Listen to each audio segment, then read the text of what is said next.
Сабақ 10, 100, 1000 сандарын көбейту және бөлу. Бірінші есептен қарастырамын. Есептеулерді қара. 1000-ға көбейткенде сандар қалай өзгереді? 10.000-ға көбейткенде ше? 1000-ға бөлгенде сандар қалай өзгереді? 10.000-ға бөлгенде ше? Мәселен, 3-ті 1000-ға көбейткен кезде мен ылғи да айтамын сіздерге. Мына басындағы 1 мен 3-ті көбейтіңіздер. 3 ба?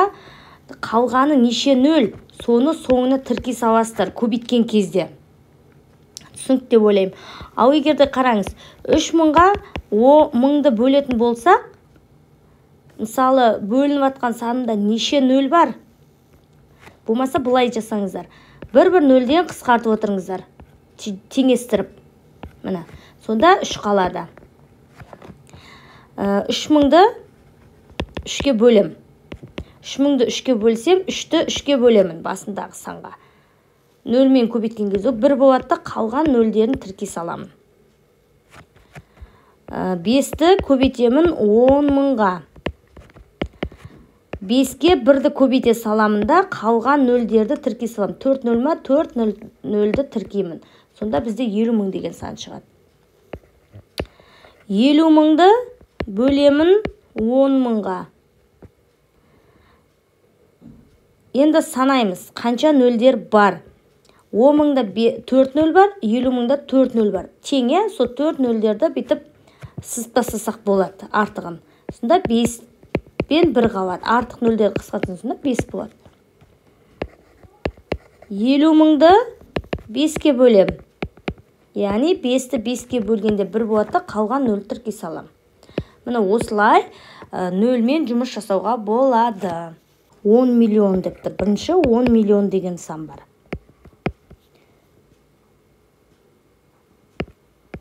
10 миллионда 6 0 бар, я? 6, 7 0 бар. Яғни осыған кез келген бір санды көбейтейік. Мәселен, 5 деген санды көбейтейін.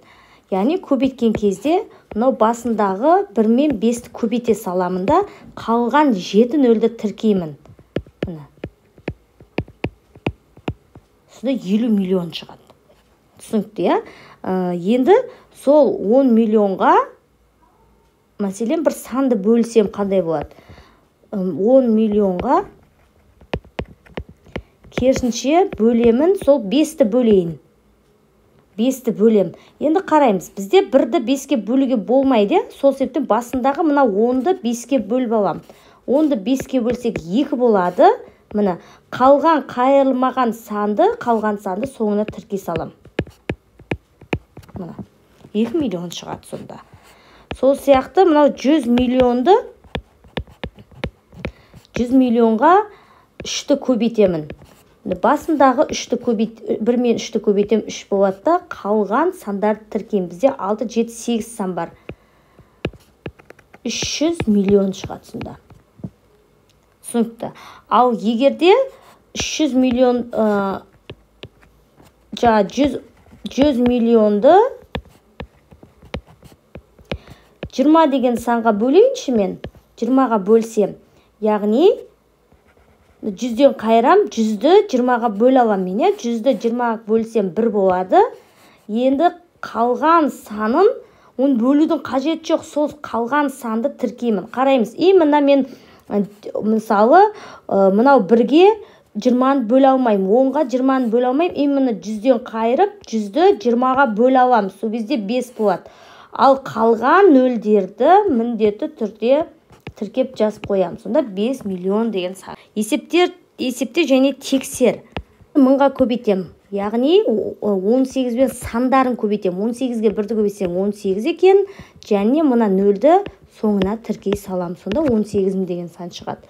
41-ді 100 000-ға көбейтсең, 41-ді мына басында 1-ге көбейтемін да, қалған 0-дерді, неше 0? 5 0-ді тіркеп жазам. 1, 2, 3, 4, 5.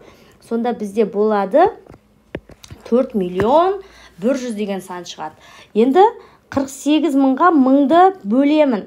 Яғни 1000 деген санға қараймыз екі бөлгішіне. 1000 деген санда бізде 3 0 бар. Неше 0? Мына 48 000-да да 3 0 бар. Санаймыз. Мына 0 біртіндеп жұптастырып қысқартып тастаймын, сызып тастаймын артығын. Сонда бізде сызып тастағанда 48 бөлінген 1 қалды. 48-ді 1-ге бөлсең, 48-дің өзі қалады, білеміз. Енді қара, 8 миллионға 10 миллионды 8 миллионға 10 мыңды бөлек. 10 мыңда бізде 4 нөл бар.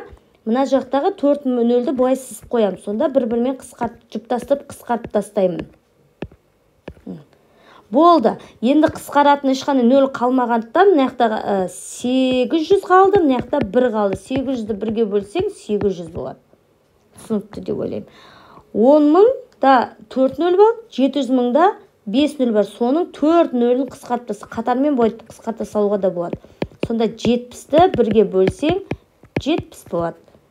Сол сияқты 3 миллионды 1 миллионға бөлем. 1 миллионда да 3 миллионда да 6 нөлден бар. Сол 6 нөлден бұлай бөліп тастауға болады. Сонда 3-ті бөлемін 1-ге, 3-тің өзі болады. Есептемей, есептеудің жолы бар. 9 көбейту 8 мың. Яғни басындағы 9 бен 8-ді көбейтеміз. 9 жердегі 8-ің 72 екен білеміз да, нөлдерін соңына тіркей салам көбейткен кезде. Енді 7-ні көбейтемін 90 мыңға. 7 жердегі 9-ың бізде 63. Неше нөл бар 90 мыңда? 4 нөл, со 4 нөлді тіркей саламын. Сонда 63 мың деген сан шығады. 630 мың деген сан шығады. Енді бөлуге келгенде артық нөлді сызып тастаймыз. Мысалы 45 мыңда 3 нөл, 50-де 1 нөл бар. Яғни азынан қысқартамыз. 50-дің 1 нөлін қысқартып тастаймын да, 45-тен 50-де бірақ нөл болған үшін 45-дің 1 ғана нөлін қысқартам. Сонда 4500 бөлінген 5 қалады. Бетіп қайырамыз. 4 5-ке бөлінбейді, сонда 45 5-ке бөлінеді. 45-ті 5-ке бөлсек 9, қалған нөлді тіркеп жаза салам. 45 мыңды бөлем 500-ге. 500-де бізде 2 нөл бар. 45 мыңда 2 нөлін қысқартып тастаймын. Бетіп сызып тастауға болады. Сонда 450-ді бөлемін 5-ке. 45-ті 5-ке басындағы сандарын бөліп алам. 45-ті 5-ке бөлсем 9, соңында 1 нөл қалып, жазып қоям. 90 болады. Дәл сондай 32 мыңды 400-ге бөлетін болсақ, 400-де 2 нөл бар, 32-де 3 нөл бар, бірақ соның екеуін қысқартам. Себеп 400-де 2-ақ нөл бар. Жұп-жұпымен қысқару керек. Мынаяқта 2 нөл болса, мынаяқтан да 2-ақ нөл қысқартуға болады. Мына. Сонда қалғаны 320 бөлінген 4. Яғни нөлге қарамай 32-ні 4-ке бөлем. 8 нөлін тіркей салам. Калькуляторға салмай ауызша есептеп үйренеміз. 32 мыңда бөлемін 4 мыңда. 4 мыңда да 3 нөл, 32 мыңда да 3 нөл. Міне теңестір. Екі жақта да 3 нөлден бірге сызып тастайым. Сонда 32-ні 4-ке бөлсем, 8 деген сан шығады.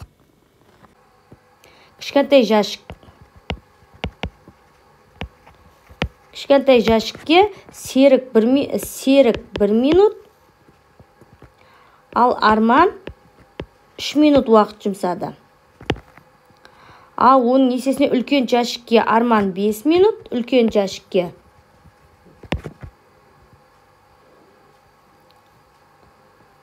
Арман 5 минут жұмсаса, серік, керісінше серік 6 минут жұмсайды. Олар барлығы 10 үлкен, 10 кішкентай жәшік тасулар қажет. Олар мұны қалай аз уақытта орындай алады. Енді шешуін бұлай жасасақ болады. Шешуі, енді олар мұны қалай аз уақытта орындай алады. Яғни, кішкентайын серік тез тасса, 1 минутты 10-ға көбейтемін, 10 минут болады. Бұл серіктің кішкентайды тасығаны. Кішкентайды тасып тастайды. Кішкентайды тасуы деп қойын. Серіктің кішкентайды тасуы. Ал Арман үлкен 5 минутта тасиды. Демек 5-ке 10-ды көбейтем, 50 минут. Демек Арманның үлкен тасуы. Сонда екеуі олардың барлығын 10 минут, 50 минут, барлығы 60 минутта тасып тастайды. Немесе 1 сағатта тасып тастайды бәрі. Орындайды деге. Орында бөлінгіш А. Бөлінгіш 240 мың. Бөлгіш 4. Бөліндінің мәнін тап. Яғни бұл жерде сан 2-ні 4-ке бөлінбейді. 24-тен қайрам, 24-ті 4-ке бөлетін болсақ, 6 болады. Қалған 0-ді тіркей салам. 4 0 қалма, 1, 2, 3, 4. Сонда 60 мың қалады. Болды. Осылай жылдам есептейміз. А. Бөлгішті 100 есе кемітсек, бөліндінің мәні қалай өзгереді дейді. Яғни 240 мыңды 100 есе деген сөз, 100-ге бөлу деген сөз. Бізде 100-ге бөлу. Одан кейін барып 4-ке бөлеміз. Яғни 100-де бізде 2 0-ден бар, 2-ін қысқартып жерсек, қалғаны 2400-ді 4-ке бөлесін деген сөз. 24-ті 4-ке бөлсең 6, 2 0-ні тіркей сал, 600 болады. 1000 есе кемітсекші дейді. Яғни 240 мыңды 1000-ға бөлем. Бізде 1000-да 3 0 бар. Одаке 4-ке бөлем. 1000 дегенде бізде 3 0 бар, мұнаяқтан да теңде 3 0-ден қысқартам. Сонда 240-ті 4-ке бөлсең 60-ның өзі болады. Бұсы. Бөлінгіші кеміткен кезде бөліндінің мәні қалай өзгеретінін тұжырымдама жаса. Бөлінгішті кеміткен кезде бөліндінің мәнінде кемейді. Бізде 120 тоннаны килограммға айналдыру керек. 120-ны 1000 килограммға көбейтем. Сонда бізде болады 120, 1000-да 3 0 бар. 3 0-ні тіркеп 120 килограмм дейміз. 32 килограмм 50 грамм дегенді граммға айналдыруым керек. Граммға айналдыруым керек. Сонда 32-ні көбейтемін 1000-ға. Оны қосам 50 граммға. Сонда 32 мың қосылған 50, 32 мың 50 грамм болады. Так, 10 сантиметрді миллиметрге айналдырам. Яғни 10 сантиметрді 10-ға көбейтем деген сөз. 10 миллиметрге болу үшін. Сонда 100 миллиметр болады. 610 килограммды граммға айналдырым керек. 610 граммды 1000 граммға көбейтем. Сонда 610 жазамда 1000-дағы 3 0 тіркей салам. Сонда 610 грамм болады. Жақсы. 7-ші. Отбасы мүшелері үйінің жанындағы жер учаскесінің бірінші күні 158 килограмм, екінші күні 148 килограмм, үшінші күні 163 килограмм картоп жинады. Үшінші және төртінші күні жинаған картоптың мөлшері бірінші және екінші күні жинаған картоппен бірдей. Олай болса, олар төртінші күні қанша килограмм картоп жинады? Төртінші күні картопты тап. Шешуі.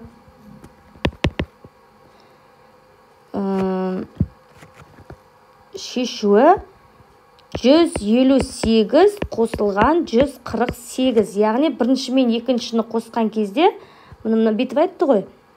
Бізде үшінші, төртінші күн жинаған картоптың мөлшері, яғни бірінші күн мен екінші күннің жинағаны үшінші, төртінші жинағанға тең дейді. Үшінші күн мен төртінші күнге жинағанға тең. Сол себепті мен 158-ді 148-ге қосып алам. 306 килограмм бірінші күні, екінші күні жинады. Енді үшінші күні бізде 163 килограмм. Ал төртінші күні белгісіз ғой, бізде белгісіз x деп қойын. X тең 306 килограмм деп алам. Килограмм. Сонда x тең 306-дан азайтам 163-ті. Сонда болады бізде 143 килограмм. Жауабы төртінші күні 143 килограмм. Бос орынға қажет цифрлар жаз, сыныптастарыңа арнап осыған ұқсас тапсырма құрастыр. 8-ге 9-ды қоссақ 17, бір ойда. Енді қараймыз. 2-ге қандай санды қоссаң 0 болу керек. Яғни 7-ні ойдағымен 8 болады. Мына 9, ойдағымен 10, тағы бір ойда болды. Енді қандай 8-ге қандай санды қоссаң 4 болады. Және ойдағы 1-ді ұмытпауым керек. Мен 5-тен деймін. Сонда 5-ке 8, 13, ойдағымен 14, тағы бір ойда. 3-ге 5-ті қоссақ 8, ойдағымен 9. 9407. Келесі сан. 7-ге қандай санды қоссаң 9 болады? 2-ні. 8-ге қандай санды қоссаң 0 болады? 2-ні. Қоссаң 10, бір ойда. 6-ға ойдағы 1-ді қоссаң 7. 7-ге нешен қоссаң 9 болады? 7-ге 2-ні қоссаң 9 болады. 5-ге 2-ні қоссаң 7 болады. Сонда бізде іздеген сан 2222. Мына жерде келесі сан 9-ға, яғни 1-ді қоссам 0 болады. Яғни 10 болады. 1-ге 9 10, бір ойда. 7 қандай сан 1 болады екен? Так. Яғни мына жерде 1 болу үшін мына жерде 3 болады. 10 ойдағымен 11 бір ойда болады. 2 болу үшін 3-ге мына жерде 8-ден берем. 8-ге 3-ті қоссаң 11, ойдағымен 12, тағы бір ойда. 7-ге 1-ді қоссаң 8, 8-ге 6 болу үшін 8-ден берем. Яғни 2-ін қоссам 15, ойдағымен 16, тағы бір ойда. 4-ге қандай санды қоссаң 0 болады. Демек, мұнан қоссам 5, тағы 5-тен берем. Сонда 10 деген сан шығады. 5-ге 9 қоссам 14, бір ойда.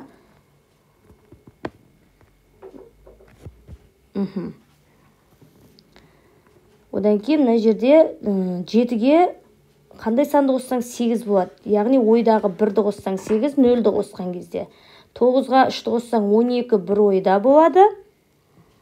Одан кейін мына жерге бізде белгісіз, мына жердің бәрі белгісіз сандар болу кереккен. Мына жерде мен егер 3 қойсам, ойдағы сан бар. Мына жерге де 3 қойсам 4-ге 4-ті қоссам 8 болады деп тапсам болады. Ал достарыңа арналған есеп.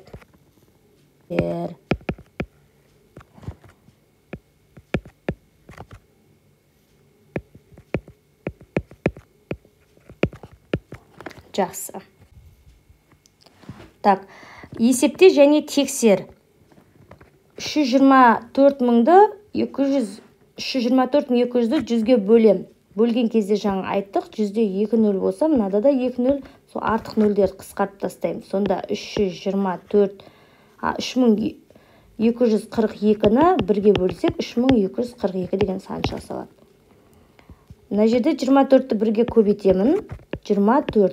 10.000-да 4 0 бар, сол 4 0-ді тіркей салам. 240.000. 3.320.000 бөлемін 1000-ға. Бізде 1000-да 3 0 бар. Мынау 3.320.000-дің да 3 0-ін алып қысқартамын. Артық нөлдерге теспеймін, теңестіріп, оң жағында 3 0 болса, сол жағында да 3 0 аламын. Сонда қалғанды жазам. 3320-ны бөлем 1-ге 3320 болады. Келесі 100-ге көбейту.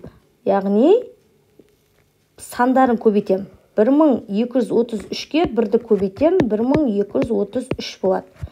Мына соңында 2 0 бар, 100-де 2 0 бар. Сонда бізде 12.330.000 деген сан шығады. 2321-ді 3-ге көбейтем. Соңынан бастап көбейтем. 3-ге 1-ді көбейтсем 3, 3-ге 2-ні көбейтсем 6, 3-ге 3-ті көбейтсем 9, 3-ге 2-ні көбейтсем 6. Дәл сондай келесі есеп. 3 жердегі 2-ң 6, 3 жердегі 1-ім 3, 3 жердегі 2-ім 6, 3 жердегі 3-ім 9.